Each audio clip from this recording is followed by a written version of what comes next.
I would tell anybody who ever thought about doing graffiti not to do it because it's stupid and mindless. I don't really know why I do it. I don't really get anything out of it. Most of the people that do it are drug addicts and thieves and junkies and just generally unreliable people. I've been to jail, I've lost money, I've lost relationships, girlfriends. I don't know why I still do it, but it's addictive. It's a part of me now, but don't do it. It's retarded.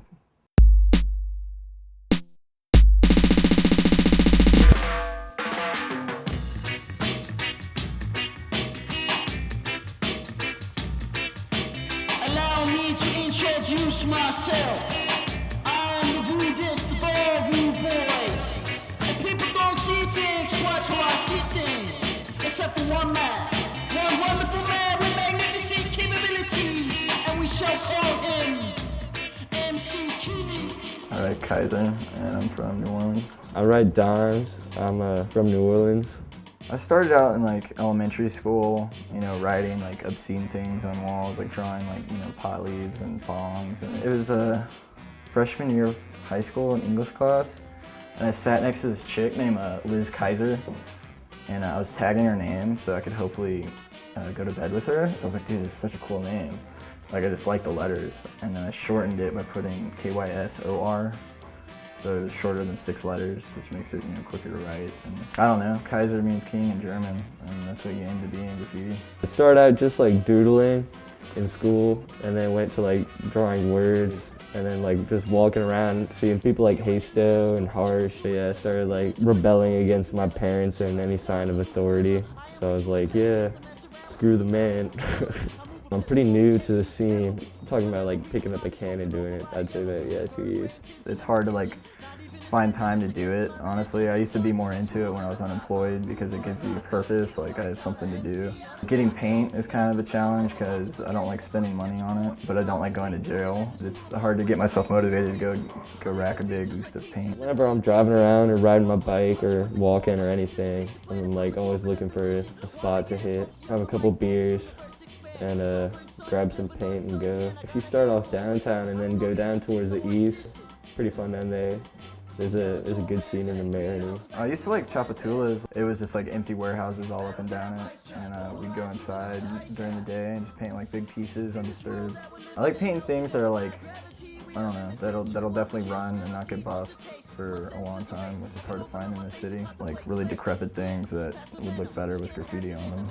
Just like walk or drive around, hit whatever I see, or if I can remember a spot, go to that.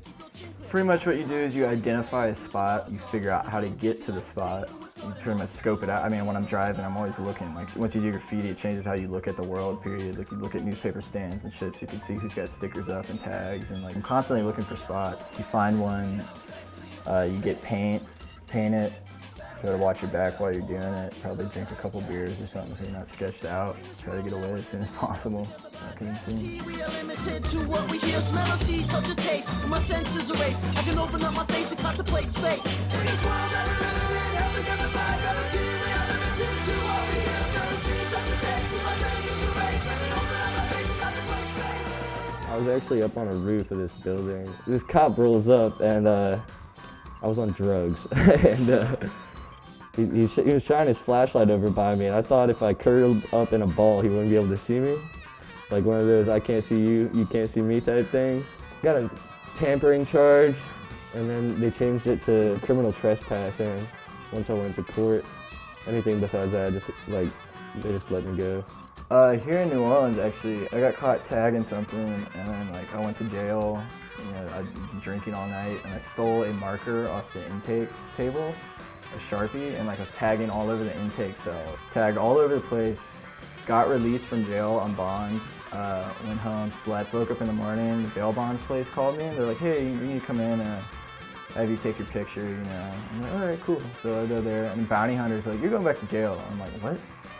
Like, are you kidding me? And they're like, yeah, the watchman guard or warden or whatever saw you on camera doing all this graffiti and went back to jail. I got charged with 7 counts of criminal damage and 1 count of theft for stealing a marker. And I gave it back too, set it back down.